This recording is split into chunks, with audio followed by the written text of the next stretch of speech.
Next is Michael Cada. He's a pioneer in informal learning and knowledge sharing in the enterprise. Michael has managed Microsoft Academy, one of the largest social learning networks or social learning programs in the world. It consists of a YouTube in the enterprise with 100,000 downloads per month, wow, and 85,000 unique Microsoft users, wow. The success of Academy resulted in numerous internal and external awards. So my name is Michael Kada. Welcome. I left Microsoft about a week ago.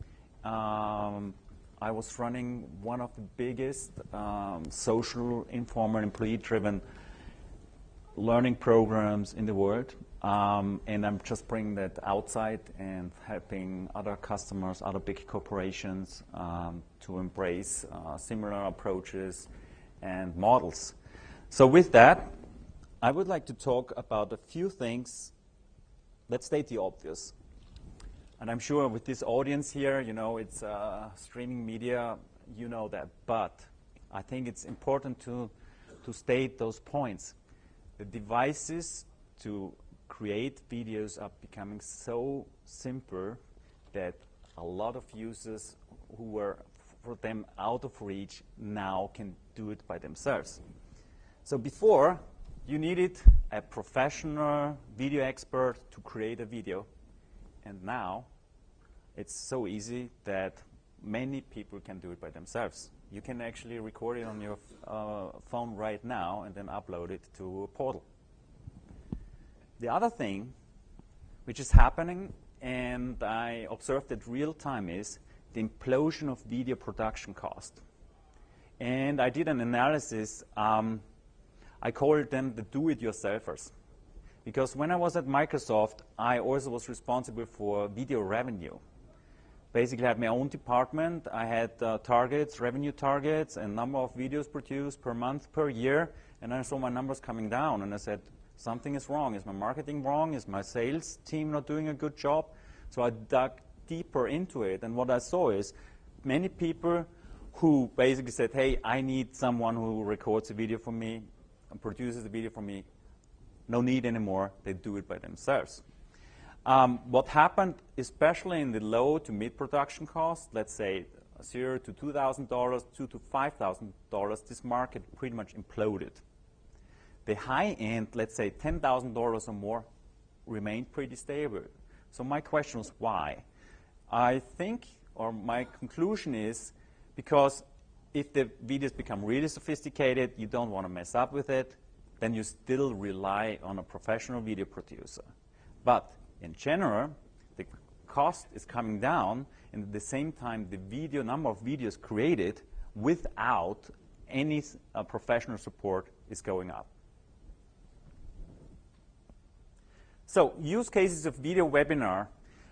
Many of those items are obvious, but let me just list them out, and let me just highlight two of them, one or two of them.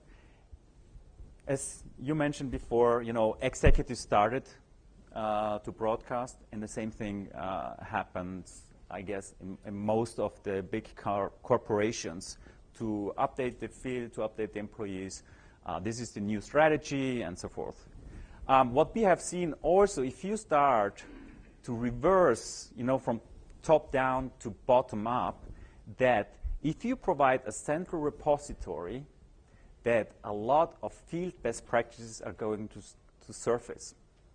Employees like you and me have figured out something, and they have the desire or the incentive to share that with other employees who are in the same situation, have the same problem, and finally they have someone else who has already figured it out. That became in Academy a very, very critical point, where suddenly about half of the content, it's about over 1,000 videos per month, is created by employees to share what they know. That's what I basically simplify it. Marketing and sales teams create a lot of material whenever there's a product launch coming up. Obvious point is, or use case is training and readiness. Surfacing more and more is ramping up and connecting new hires. If you think about it, let's put it this way. A current employees moving on to a new role, this position is opening up. How can I ramp up this new employee as soon as possible? If you think about a balance sheet, every employee is basically a knowledge asset, the expertise, the know-how sitting in the brain of an employee. I was a finance guy before, so that's why I work with this balance sheet in my head. So now how can you lost this asset, how can you build it up very quickly? And one very efficient way to do it is to record at least key knowledge and expertise of these employees who is leaving and make it available to the new employee or the new employees. By that, you capture at least some of the knowledge which would have been lost, and it accelerates the ramp-up time of new employees. If you put numbers behind, ROI numbers, it's actually phenomenal. Project groups, to update themselves where they are, and progress updates and also showcasing where they are in regards to their project success. Last one is also an interesting one, because if you think about it, the bigger an organization is, the harder it is for an employee to stick out. And what I call that, elevate your personal brand. And let's take a corporation such as Microsoft, almost 100,000 employees, or any other big organization, 5,000 or more employees. It's very hard to be recognized. Sure, there are some programs for, accelerated leadership programs, bench programs, and so forth, but they miss out a lot. What I have seen personally is suddenly those stars pop up left and right on the globe. You have never heard before, but if you give them a hub, a platform where they can shine, suddenly they have 70,000 downloads. Never heard before, but what it also helps from this was all about the employee, how they can help themselves to get recognized, but for an organization, it's the other way around. They can spot key talent they've never heard or seen before. And that is, there's much more to talk about that, but this is one thing which was very, very interesting to observe. People get hired just because they have a video or a series of videos uploaded. One example I'm remembering is someone was complaining about Office, the Office suite, Microsoft Office suite, and shortly after, this person was hired by the Microsoft Office team, to work exactly on those things he has been complaining about or has been criticizing about. And all those kind of dynamics start happening.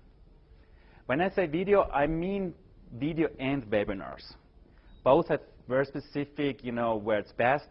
Video, for example, our videos are usually very short, 3 to 5 minutes, maybe 7 minutes, usually not longer than 15 minutes. If it goes deeper in content and you want to have some live engagement, then we go into the live sessions. For example, at Microsoft, we have created a central live channel, which we call Academy Live, and it became a company-wide asset. So if people wanted to reach out to certain target audiences, we provide all the infrastructure, or we provided all the infrastructure to say, okay, I want all salespeople in this region, or I only want to have marketing people, or I only want to have HR people.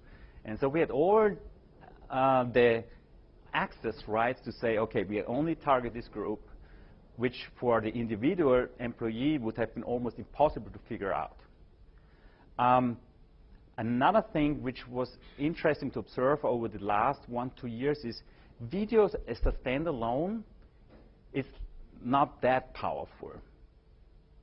But if you combine it with other communication means, for example, embedding it into an email, creating a channel, syndicating it on other intranet sites, suddenly you have so much more power and reach as if you would have just put it on your SharePoint site and no one knows where your SharePoint site is, or it was embedded in an email, no one can ever find it again. It's a jungle.